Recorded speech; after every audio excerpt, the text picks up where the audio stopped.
If you have a Bible today, turn to Ecclesiastes chapter 10. And if you need a Bible, there are some paperback ones down on the ends of your row, and you can just have someone slide that down to you.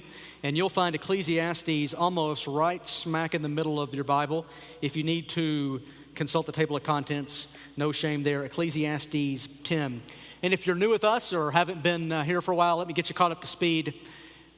Ecclesiastes was written by a man who calls himself the preacher or the teacher, depending on the translation you're reading. In Hebrew, his name is pronounced Kohelet, spelled with a Q, Q-O-H-E-L-E-T.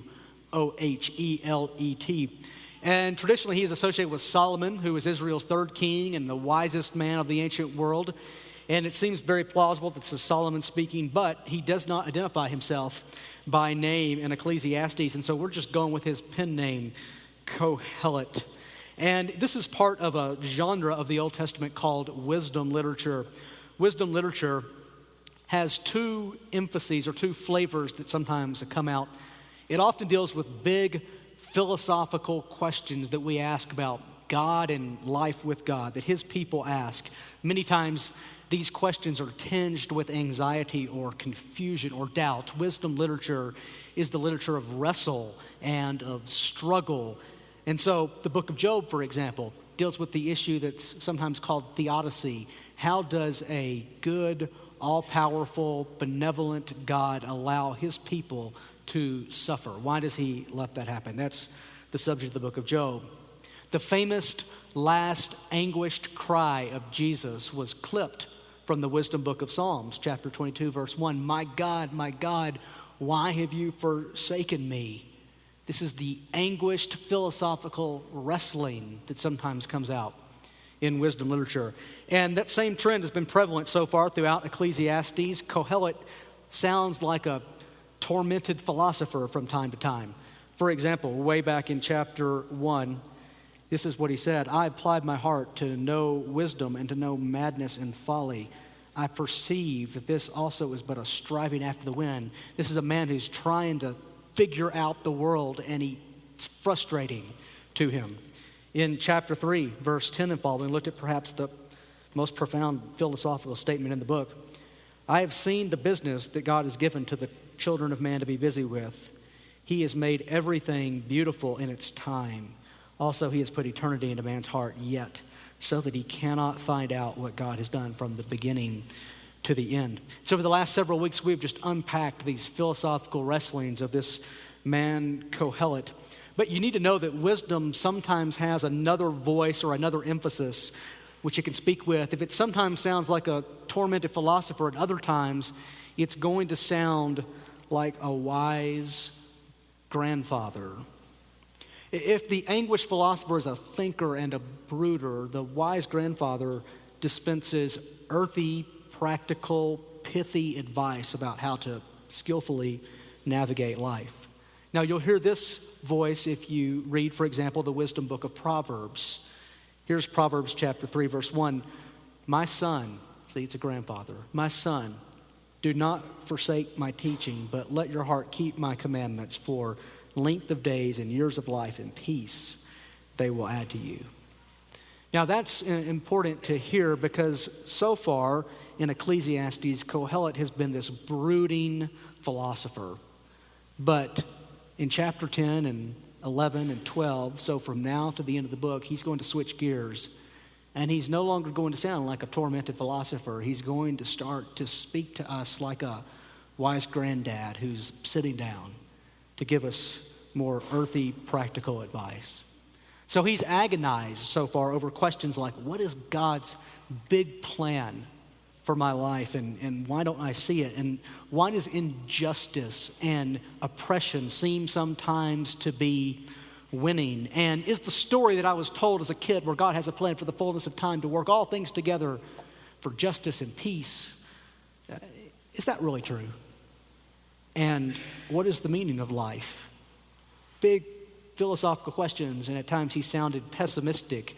You remember his opening cry, vanity of vanities. All is vanity, says the preacher. But chapter 10, 11, and 12, his voice changes, and he's no longer a brooding philosopher. He's going to give us wise, pithy, practical advice. And he's going to ask this question. In light of the fact he's already established that the world is broken and life is confusing, but God is still in control, how can you skillfully navigate life? And so here's what we're going to do today. Chapter 10, at first read, sounds like a long mishmash of disconnected advice. If you have read Proverbs before, it might sound familiar. Proverbs often changes subjects every verse. So if you read a chapter of Proverbs, say grab chapter 9 and read it, you will get 25 little mini sermonellas because it changes subject every verse. And Ecclesiastes 10 feels a little bit like that. It feels like a lot of short, pithy, but disconnected advice. But if you listen closely, here's what you're going to hear. There is some thematic unity to this whole section here. In fact, there's going to be three big themes that he's going to come at from several different angles. He's going to remind us something that he's already established, that the world is full of risk and it's full of danger, and you can't eliminate all risk and all danger from life. And he's also going to remind us that the world is full of idiots, fools, he's going to call them, and even worse, these idiots are often running things. You might have voted for one recently. You might work for one, he's going to say. And in light of the fact that the world is full of fools and risk, how do you skillfully navigate your way through life, knowing that you've got risk on one side and fools on the other? Now that last theme is going to be important to catch because he's going to give us practical advice for how to do this. And you need to picture life as a road with two ditches, and you've got risk over here, and you can't eliminate all risk, but you can stay a decent way away from it. And you've got foolishness over here, and you can keep from becoming and being a fool. And it's important to notice what he is and is not saying. He is not going to tell us how to fix everything that's broken, and he's not going to tell us how to fix everyone who is foolish. Now, this is important, especially if you're younger, because younger people, here's what we tend to do. We tend to see problems in the world. We easily recognize problems, and then we think we can fix them all. This is part of the naivety of youth. And sometimes you can, and sometimes you should fix things and work to fix things and do justice and mercy and compassion and healing what is broken, but sometimes you can't fix everything that's broken.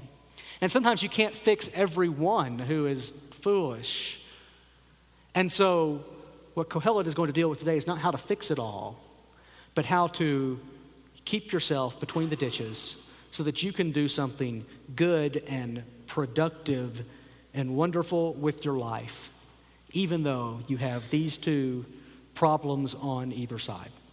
Here's what we're going to do today. We're going to just read all of chapter 10, and the wisdom comes in little clumps or clusters that are given to us in section by section. So we're just going to take each one on its own, and we're going to hear these three themes.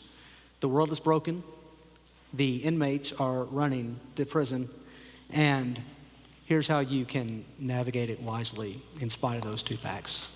You got it? Pick it up with me in Ecclesiastes chapter 10, verse 1. Dead flies make the perfumer's ointment give off a stench. So a little folly outweighs wisdom and honor. A wise man's heart inclines him to the right, but a fool's heart to the left. Even when the fool walks on the road, he lacks sense, and he says to everyone that he is a fool. If the anger of the ruler rises against you, do not leave your place, for calmness will lay great offenses to rest. Now, the problem that he's going to deal with here is up there in verse 1. A little folly outweighs wisdom and honor. One little thing can ruin something much bigger. It can exert outsized influence. One person can have influence far beyond their own life. He says it's like a fly that goes into a jar of perfume and dies and rots. The word gives off a stench. The phrase literally means ferments. It gets in there and starts to ferment, and it spoils the whole jar of this perfume. One little tiny fly. And he's saying one person can ruin it for a lot of people. That's the world we live in. Now, I lost a job one time because of this. I worked for a company that had 85,000 employees, all over the world. And 10 fools in Houston did something shady, and then they decided to try to cover it up by shredding all the documents. And the feds got wind of it and indicted them. And this firm that was 90 years old and employed 85,000 people unraveled in 2 months. 10 people in Houston, 85,000 people all over the world had to find a new job. Well, this is the danger of living in a fallen world. And in verse 2, 3, and 4, he tells you how to deal with it. So verse 2, a wise man's heart inclines him to the right, but a fool's heart to the left. This is a cheap shot at Democrats, right? Kohelet is a code name for Rush Limbaugh. See? You thought, why does this man sound so angry and cranky? Well, now you know. No, this is actually not a shot at Democrats. This is a shot at left-handed people. In the ancient world, the left hand was considered to be the hand of foolishness and folly and mistakes, and the right hand was considered to be the hand of power and goodness and strength and wisdom. And a left-handed person eventually can't hide the fact that they're left-handed. One of your pastors, Dave, is a left-handed person. Explains a lot. And in the same way, he's saying that if a heart of a fool is inclined right or left, you will eventually notice. The heart is the seat of the person. It's who you are in your inner being. And he's saying that comes out and it manifests itself in your life. And the direction of your heart becomes evident. So that, verse 3, even when the fool walks on the road, he lacks sense. And he says to everyone that he is a fool. In other words, you begin to just notice who's wise and who's foolish. If you just look at the direction of their life, if you look at how they walk down the road of life. Now, why do you think he's telling you this? Sometimes the advice is implicit, but it's there. Why is he telling you this? So that if you're walking down the road and you see a fool coming, you can cross to the other side of the road. You can stop and talk to them and say hi and pet their dog, but don't date them or marry them or go into business with them. That's what he wants you to see. Now, what if this person is your boss? That's what verse 4 is about. If the anger of the ruler rises against you, someone who is an authority over you gets angry. Do not leave your place, for calmness will lay great offenses to rest. One of the marks of foolishness is an unfiltered, quick temper. And he says, if that happens, don't leave your place, meaning don't quit, don't resign, don't get out of there, just be calm. For calmness assuages anger, it lays great offenses to rest. So these 4 verses then go together. In a world full of folly, where it often ruins things, how do you live? You keep your eyes open, be smart about who and how you associate with folks, and keep your cool. Now, verse 5. There is an evil that I have seen under the sun, as it were an error proceeding from the ruler. An error is a mistake. It's not an ill-intentioned thing. It's not something done with malice or with evil or with spite. It's just a mistake. It's an ignorant, innocent mistake. There's an error proceeding from the ruler. He's going to show you a mistake that people in authority, people in power often make. Folly is set in many high places, and the rich sit in a low place. I have seen slaves on horses and princes walking on the ground like slaves. Now, in his day, wealth was associated with wisdom. It was assumed that if you were wise and you lived a righteous life, that wealth would be its natural reward. So the rich man here stands in for a righteous or a wise man. He says, here's a mistake that people in authority often make. They appoint foolish people to positions of authority under them. Folly is set in high places, and the rich, the wise, they sit in a low place. They're overlooked. So this is the CEO who has bad middle management. This is the president of my company is a very smart man, but my manager, I'm not so sure about. This is the president with bad advisors. And verse 7 sounds strange to us, slaves on horses, princes walking on the ground like slaves. But in that day, to ride a horse was a position of prestige and honor, and to walk was normal position. And he sees here a world that's inverted, where the proper order is turned upside down. So often the people who have power and authority don't use it smartly and appoint other people with power and authority who are not smart and wise. Now verse 8. He who digs a pit will fall into it, and a serpent will bite him who breaks through a wall. He who quarries stones is hurt by them, and he who splits logs is in danger by them. Now here we have 4 examples of people who are just doing their jobs, and they're accidentally hurt or they're injured. So anything you do is laden with risk. If you're a pit digger, you could fall into it. If you are a stone quarrier, one could break off and crush you. If you split logs, one shard of that log could fly off and poke your eye out. There's just inherent danger and risk to anything you do. This is something he's already established. And then sometimes progress isn't as fulfilling as you think it is. Sometimes you work and you work and you work and you work a long time and you break through. It's like chipping away at a wall, and you finally break through, and on the other side, there's a serpent that bites you. Sometimes progress isn't all it's cracked up to be. Any of you ever had this experience where you work hard on something and finally you get it and you break through, and then you find that the other side isn't nearly as fulfilling and contenting as you thought it would be before you broke through? Some of you experienced this when you got married, right? You and your mom have been planning your wedding since you were 3 years old, and finally some dude comes along and wants to play the role of groom, and so this plan kicks into place. The dude's like, what happened? Well, you just got brought into a plan that has been 20 years in the making. And you finally break through the wall of marriage, every young adult's coming of age, and then you find that it's not as wonderful on the other side as you thought it would be.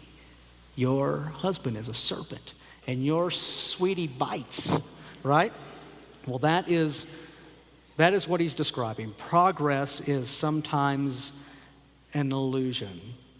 And verse 8 is an inside joke. He who digs a pit will fall into it. That's an inside joke, because 2 other places in wisdom literature describe a man who digs a pit and falls into it. Psalm 7 describes a man who digs a pit and falls into the pit he dug. And Proverbs 26 describes a man who digs a pit and then falls into it. And yet in those places, the person who falls into a pit is a foolish person who had it coming, and he gets trapped in his foolishness. The pit is the foolishness he dug. Here's an example. Psalm chapter 7, verse 14. Behold, the wicked man conceives evil, and he's pregnant with mischief. He is pregnant. A man is pregnant, and he is pregnant with mischief. And what does he give birth to? He gives birth to lies. He makes a pit, digging it out, and falls into the hole that he has made. He got trapped in his lies, and he had it coming. Now, Ecclesiastes is not referring to someone who had it coming. Kohelet is referring to an innocent guy who's going to his job and falls into a pit. So, inside joke, some people fall into a pit because they had it coming, and some people fall into a pit because they're unlucky and they're just victims of random risk. So in a world that is risky, and in a world where progress is sometimes difficult and isn't what it appears at first that it will be, how do you live? That's what verse 10 is about. And I like to imagine this in Mr. Miyagi's voice. So just imagine Mr. Miyagi's voice. If the iron is blunt and one does not sharpen the edge, he must use more strength. But wisdom helps one to succeed, Daniel-san. Now, here's what he's getting at. It takes more energy to chop wood with a dull axe. It takes more energy to cut steak with a butter knife than a steak knife. And wisdom is an axe sharpener. So sometimes what he's saying is you don't need to work harder. You need to work smarter. And one of the naiveties of youth is to think that every problem we have can be fixed by working harder on it, by putting more effort into it. And sometimes you don't need more effort and more sweat. You need a new skill and a new plan, and you need to learn a new way of attack. Now, I've had to learn this the last few years, pastoring a church. We started about 5 years ago with about 25 people. So it was very simple to lead a church of 25 people. It wasn't very hard. And things got more complex. And as things get more complex and you start to hit walls and barriers, my initial inclination was, well, I've got to work harder to get all this stuff done. That was almost never the answer. Instead, I had to learn new ways and new approaches and had to sharpen the axe. On top of that, you get older and you come to find out that there is a gulf between 30 and 35. When you are 30, you have all the energy of a 20-year-old, and when you are 35, you are half dead, and you have no energy anymore. And so some of you who are in your 20s and early 30s now, you are getting ready to run out of energy, and you are not going to be able to work hard anymore. And what you used to do that would just be nothing to you is now going to mean you're going to have to rest for days on end. Sometimes I come hang out with you guys on a Saturday night, and then I'm pretty much worthless for 2 weeks afterwards. And so you're going to have to be smart, not just work hard. Now, there's a related principle in verse 11. If the serpent bites before it is charmed, there is no advantage to the charmer. What is this talking about? Well, snake charming was a rare skill in the ancient world. It was like being a doctor. It took years and years of practice and training before you could be a good snake charmer. You can't just take a biology class, dissect a frog, call yourself a doctor, and start cutting on people. It takes years and years and years and years and years of practice. So here's what he's saying. What good is it to have gone to snake charming school and to have gotten your PhD in snake charming and to have done your residency in snake charming and to have been voted by 5280 as one of the top snake charmers in the town if you forget to charm the snake before it bites? So having skill, having wisdom, having a plan, having knowledge, that's all good, but you have to use it. It's no good if it goes unused. How many of you have a budget? How many of you use your budget? How many of you have a Bowflex in your basement? Where's the best place to buy an elliptical machine or a treadmill? Craigslist. Why? Because many, many, many people have planned to get in shape, done all kinds of research about the best way to work out, read the Consumer Reports on the best elliptical or treadmill to buy, purchased it, and then didn't execute the plan they had, and now it's on Craigslist for half its original value. So in a world that's risky and progress is sometimes elusive, you have to work smart, you have to use wisdom, and you have to use it. That's what he's saying. Pick it up in verse 12. The words of a wise man's mouth win him favor, but the lips of a fool consume him. The beginning of the words of his mouth is foolishness, and the end of his talk is evil madness. A fool multiplies words, though no man knows what is to be, and who can tell him what will be after him? The toil of a fool wearies him, for he does not know the way to the city. Now, this is important in light of what we just read. You're going to need wisdom and you're going to need insight and knowledge, so you're going to have to be discerning about who you listen to and who you take advice from. This is especially important in our age where information has multiplied infinitesimally. We have more blogs and tweets and Facebook posts, and everyone has a forum now to share what they think about everything. We have more books published than at any other time in the history of humanity. More books published. So what have we done? We've invented self-publishing so that even if no one thinks your idea is worth putting into print, you can still foist it on the unsuspecting public. So you have to be choosy who you listen to. You have to discern who you listen to. And how can you spot a wise person worth listening to? The words of a wise man's mouth win him favor, but the lips of a fool consume him. The wise man's words have a building up effect. Good results tend to come. Watch someone's life and see if good results come. Watch what a fool says. It often comes back to harm him. There's a little progression in verse 13. The beginning of his words of his mouth is foolishness. It's cute, it's silly, it's foolish. The end of his talk is evil madness, utterly destructive. A fool multiplies words, says a lot. Though no man knows what is to be, and who can tell him what will be after him? He thinks he knows everything, even though we don't. The toil of a fool wearies him, for he does not know the way to the city. In reality, he doesn't even know the way home. So there's some people who you shouldn't even follow to the grocery store. They just don't know where they're going. So, in a world that's risky, in a world where progress is slow, where you have to use wisdom, you have to be discerning about who you listen to and take advice from. Now, verse 16. Woe to you, O land, when your king is a child and your princes feast in the morning. Happy are you, O land, when your king is the son of nobility and your princes feast at the proper time for strength and not for drunkenness. Now, what is this referring to? He says that there is a good time and a bad time to feast, to eat and to drink and to party and to have a good time. There's a good time and there's a not a good time. Verse 16 says it's not good to feast in the morning.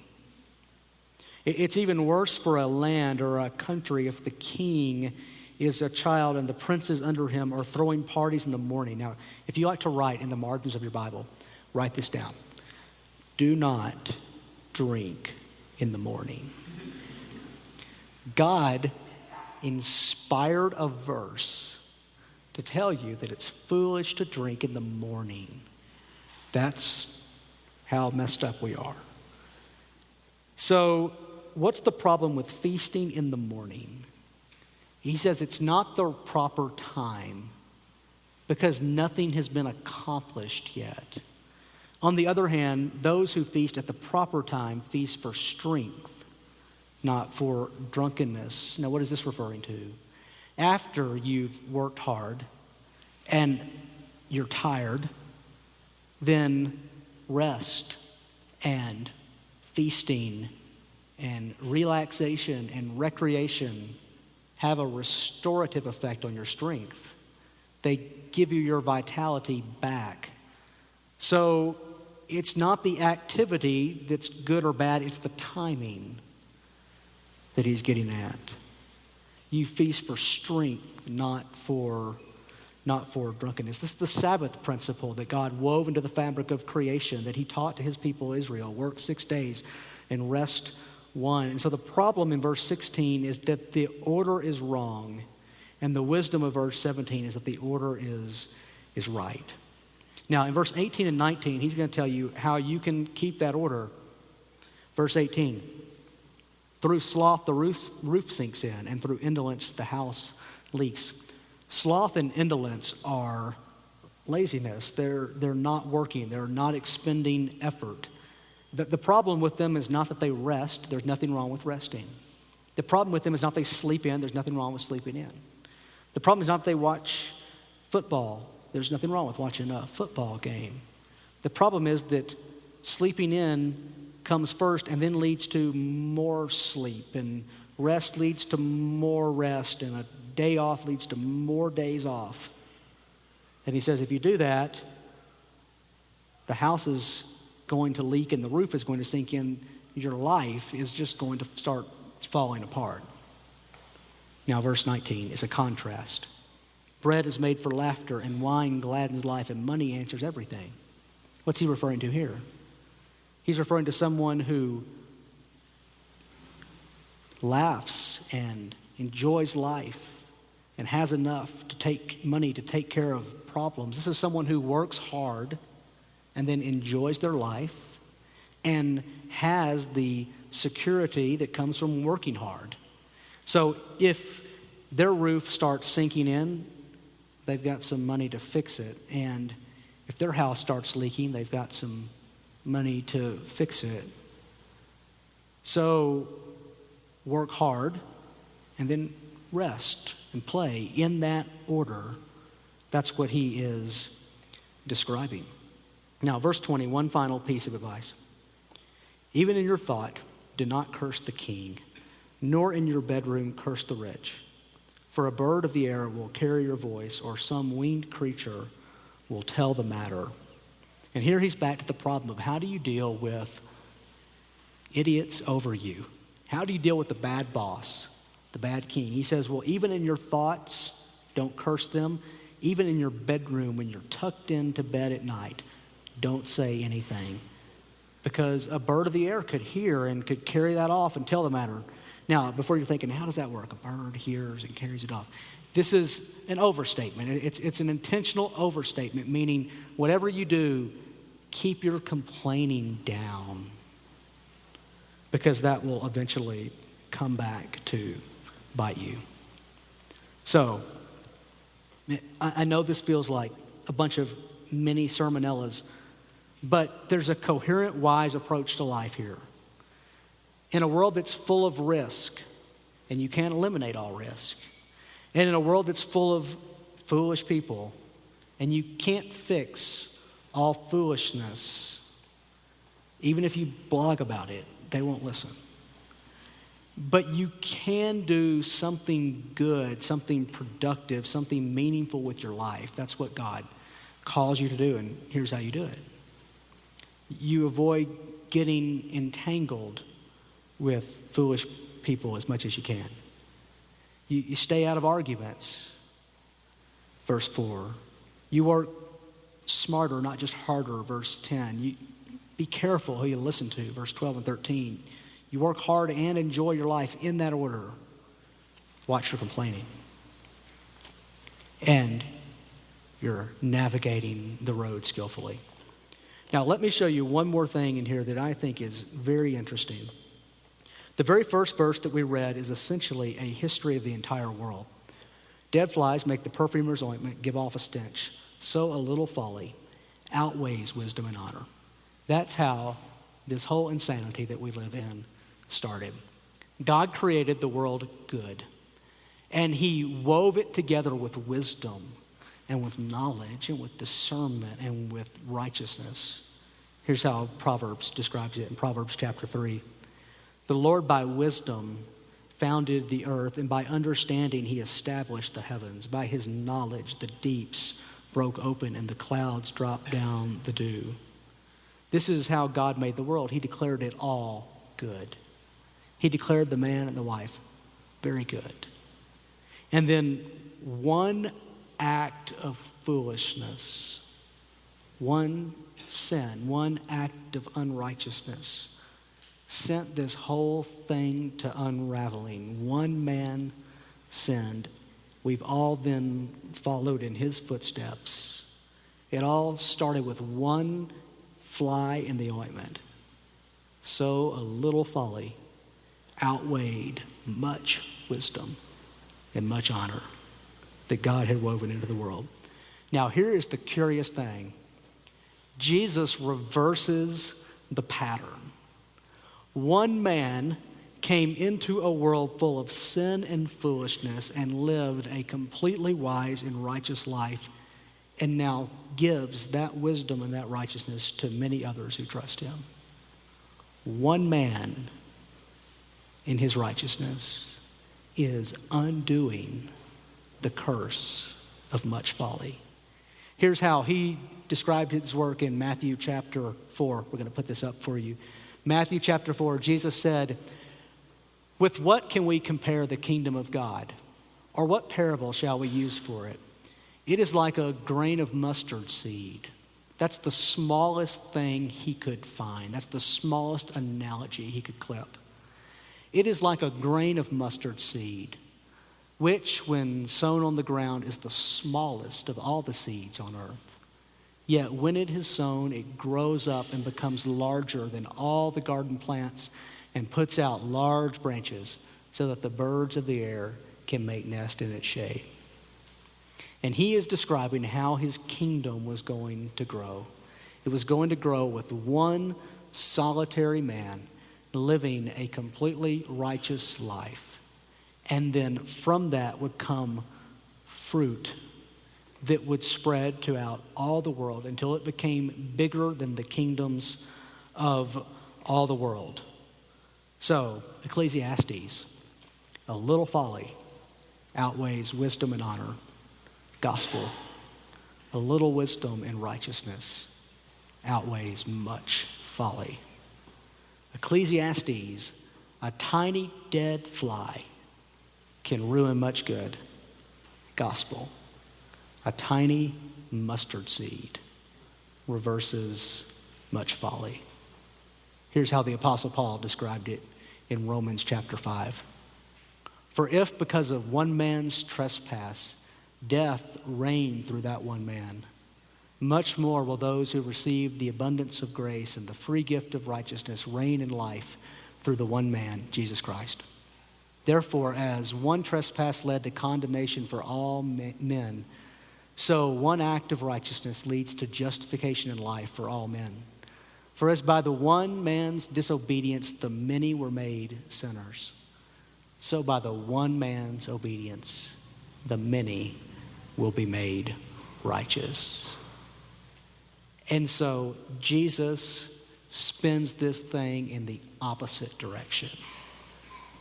So how can you navigate this risky world full of fools and avoid becoming one yourself? Or if you are foolish, become wise. You can avoid getting entangled with foolish people. And you can stay out of arguments. You can work smarter, not just harder, and be careful who you listen to, and work hard, enjoy your life, and watch your complaining, and worship Jesus, who is going to make all things new by virtue of one solitary mustard seed of a righteous life. And one day is going to rule the world in justice, righteousness, peace, and equity. Let's pray together.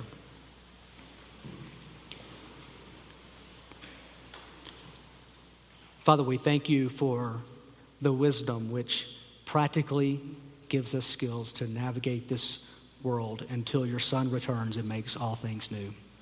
And I thank you that even in Ecclesiastes, we can begin to see the echo of a gospel of Jesus, where he reverses this tragic pattern of one person spoiling it for many.